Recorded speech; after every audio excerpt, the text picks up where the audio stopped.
Hello friends, how are you today? It's Susan Sloop with the University of Illinois Extension here again to talk to you just a little bit about archaeology.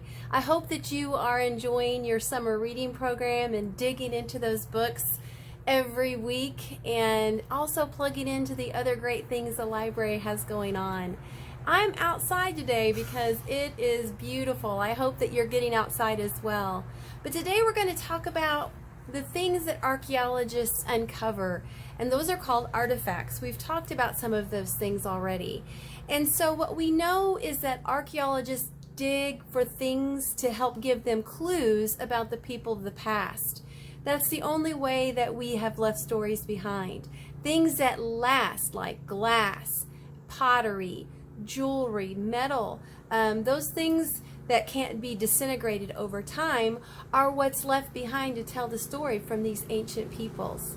So what I want to talk to you today is about pottery, and something that we have been doing all along, you'll kind of see a theme, is we've been telling stories using pictures, using petroglyphs, last week we did hieroglyphs.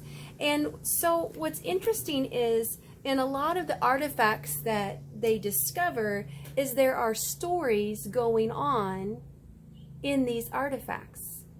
So this image, this is telling a story of the people of the time period that this artifact comes from.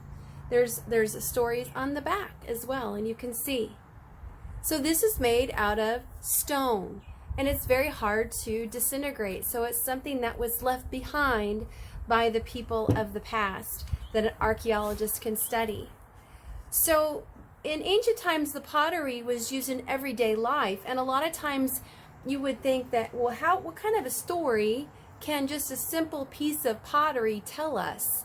Well, you know, it can tell you a lot about the people that lived there, because it can tell you maybe what types of things they did with the pottery, or if it's really ornate pottery, maybe it told a story that this person who owned this piece of pottery was maybe important in that community. So it may have been a way they displayed their wealth by the type of pottery they had in their homes. So again, telling the stories with the pottery. I'm going to show you some pieces of pottery that are not from ancient people. They're pottery that my son created, and I want to show you. I wonder if an archaeologist were to dig this up, and of course, think about it. How often do archaeologists find a piece of pottery in one whole piece? Do you think that they normally find it broken up? Yeah, they do, and we're gonna watch a video a little bit about how they do that. But they would find it in pieces and have to put it together. But could you imagine being an archaeologist maybe 100 years from now, maybe even 200, 300 years from now, and coming back and digging up and finding this piece of pottery that my son created? Look inside. Can you see that? There's a face inside. I wonder what kind of story this tells. And it would probably be broken in pieces, so they'd have to put it together like a puzzle. But they would have to kind of try to figure this out. What was this, the human that used this? What was it for? And of course, we know that my son created this, and it's art. It's just something he created. Is it useful? Maybe. You could use this if you wanted it to, but really this was just a creation of art. Here's another piece of pottery that I'll show you that has a story going on the outside. I don't know if you can see this. This is a very large piece of pottery he has taken something and sculpted into the side of it. Again, this is something my son created as art, and he's telling stories in each of these sections. Now, I don't know what these stories are. I've never really asked him. Maybe I should, but interesting. If you look at this one, this is a man, this is a face right here. So 200-300 years from now, archaeologists come back and they look inside. This is just a huge vase. But they might find pieces of this and try to put it back together and try to figure out what that's about. So that's what archaeologists do. It can be a big challenge putting those pieces together. Imagine what it's like putting together a jigsaw puzzle. One jigsaw puzzle can be challenged.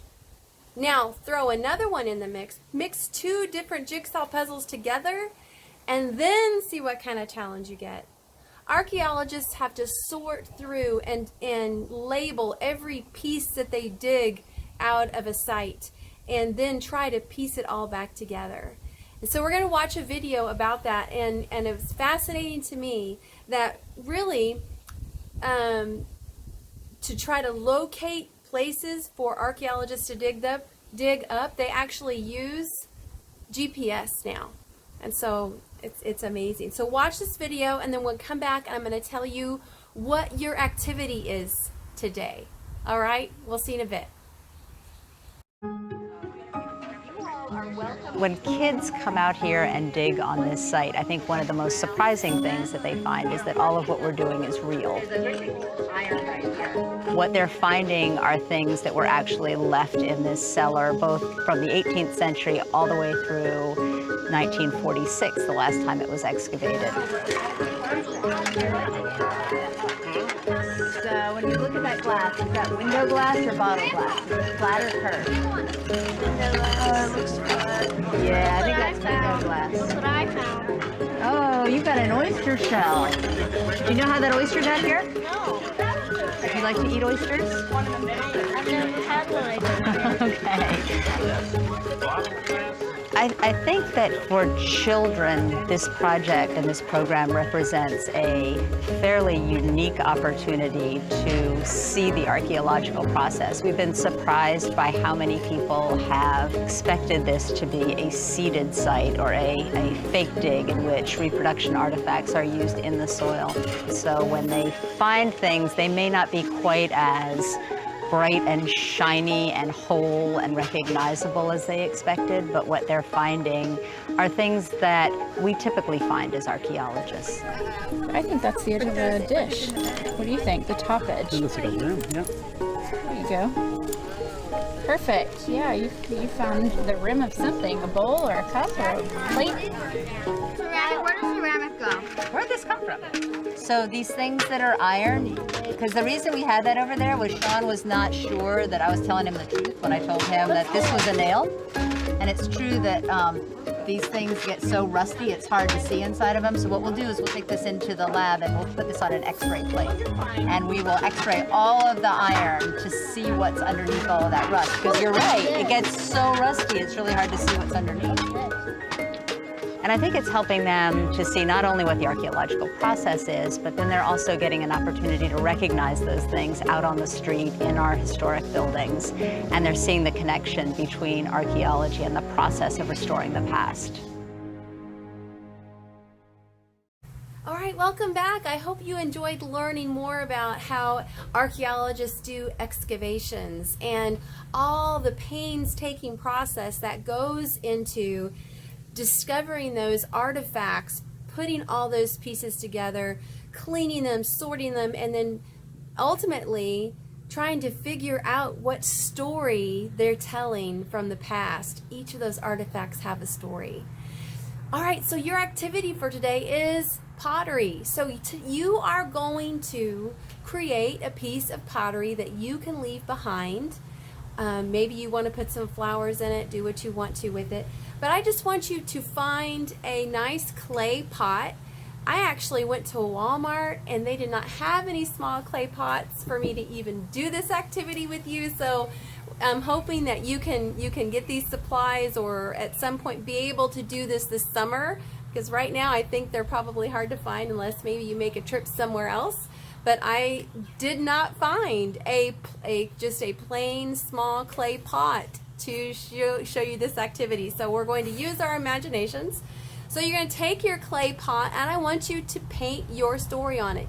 paint a design on it. And I'll post a picture like I did last week of the hieroglyphs of some different types of designs that you might want to paint on your flower pots or on your pottery. And I want you to create something that is fun, that you can tell a story with, that maybe you just love. Maybe you use lots of colors, maybe you just use 2 colors, but whatever you create, take a picture of it and post it on the Facebook page so we know that you have done this activity. And one of the things that we could have done today, which would have been a lot of fun, was to create the pottery, and then you take your pottery, put it inside of a pillowcase so it's covered up, and then have your mom or dad or grandma or older brother or sister take a hammer and break that pottery up into some pieces and then try to put it back together. But I can't bring myself to break any of this pottery. I don't think my son would be very happy with me if I broke this. I wouldn't be very happy with me if I broke this pottery. So we're not going to break that pottery and put it back together. So make sure that if you do decide to do that, that you have permission and you have someone with you doing it. Make sure you have someone to help you.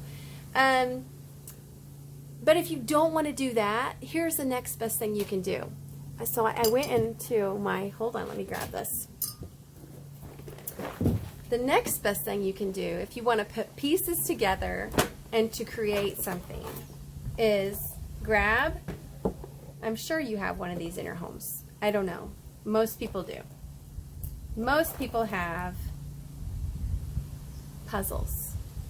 So you can do your own excavating, because don't you ever feel like you're just digging for something when you're doing a puzzle, digging for the end pieces or looking for something that looks just like it? So you're a bit of an archaeologist when you're digging for puzzle pieces, those pieces to fit together, to paint that picture, because that's what archaeologists do. They dig up all those pieces of the past and put them together for you and I so we can learn about the people of the past. All right, so I hope you have enjoyed our session today. Get outside, enjoy the weather. Take your book and go out underneath a tree, lay out a blanket, and read. Get outside, dig into your reading, and I'll see you next week.